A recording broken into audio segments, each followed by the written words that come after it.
You know what's funny? Everyone keeps telling me Monster Hunter Wilds feels like the future of the series. Then, why does it spend so much time looking backwards? Monster Hunter 4 Ultimate is the best game ever. Period. Monsters, characters, story, every part of its DNA is fantastic. No wonder there are so many callbacks and references to this day. And at first, I thought that was a good thing, until the conspiracies in me started acting up again. So naturally, I opened another case. And the more I investigated, the more it felt like Wilds wasn't building his own identity and kept leaning on someone else. In today's investigation, time to see whether Wilds really is the future or just Monster Hunter 4 wearing a new coat. Let's start with the characters, because bringing back old character isn't a new concept. Word did it with Aiden, for example. And honestly, I loved it. He's exactly what a returning character should be. A nice callback for longtime fans, and a little reward if you've been around long enough. But here's the important part. Remove Aiden from Word, or erase his entire 4 Ultimate backstory, and Word barely changes. The story still stands on its own. But regarding Wilds, before the game and Title Update 4 even came out, hey, for Ultimate, Title Update 4, you see, the parallels. Anyway, people were already making theories and speculations about the characters. And that adorable little fig that never got the chance to shine. R.I.P. bitch. Wilds hadn't even introduced these characters yet, and people were already emotionally invested. This revelation hit me like a brick. Cause Wilds didn't have to earn that attachment. 4 Ultimate basically gave it for free. Their previously established emotional capital. When you create a brand new character, you have to build everything from scratch. Their personality, their relationships, their backstory. You have to give players a reason to care. But returning characters are different. They arrive with years of memories attached to them. Wild doesn't need to convince veterans that Fabius matters. Monster Hunter 4 already did that for them. Now, does that make by any means Gemma, Nadia or Fabius bad characters? Fuckity duckity no. They work perfectly fine on their own. That's not my point. My point is again much simpler.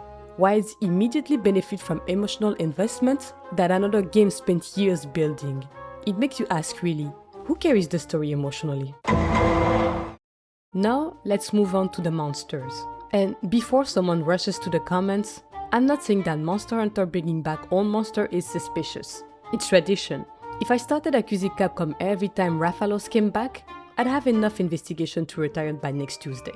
So the problem isn't that Wilds brought back monster from 4 Ultimate.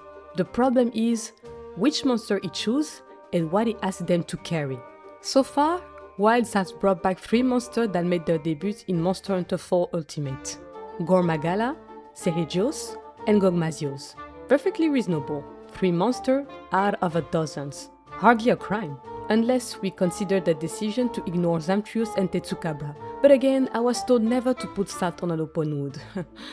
But then, you look at their roles. Gormagala isn't just another returning monster. He's woven directly into Wild's narrative. Frenzy returns with him.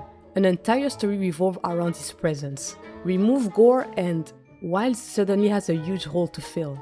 Compare that to Rise. Gore was there, but the story wasn't built around him. Gormazios is even stranger. Most title update monsters follow the same recipe, where after some strange phenomenon, we discover the new monster, and beat the shit out of it to make some good Louis Vuitton stuff. Title update over, see you in 2 months. Gogmazio doesn't get the poor peasant treatment. An entire event is built around him. It wants him to feel monumental, important, legendary, and also annoying. 42 hunts and I still don't get any gem?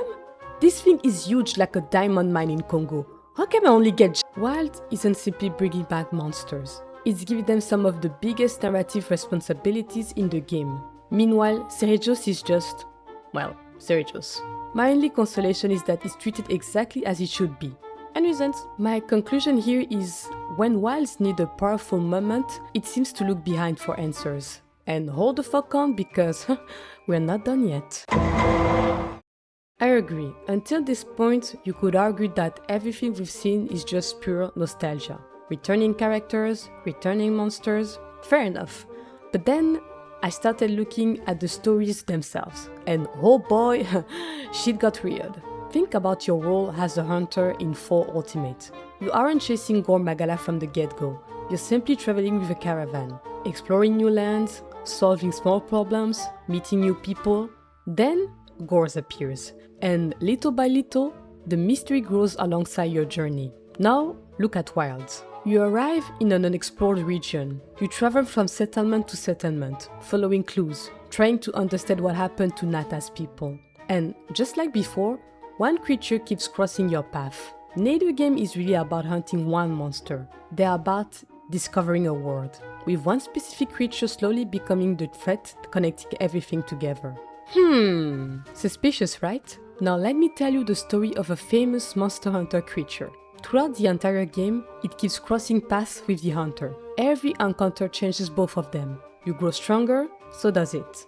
Until one day, it breaks free from its former self. It evolves into something entirely different, something far too dangerous. And to protect his world, the hunter has no choice but to put an end to it.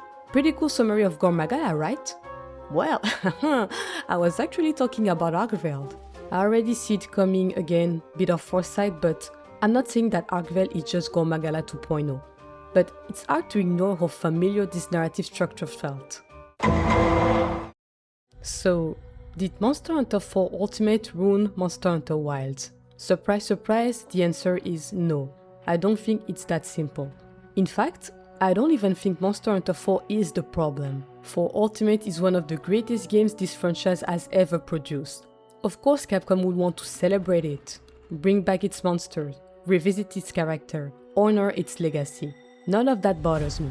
What does bother me is how often Wild seems to rely on Monster Hunter 4 when it needs to leave an impression. Emotional investment, narrative weight, story structure, little by little, it starts feeling less like Wild is building its own identity and more like it's borrowing one that players already loved.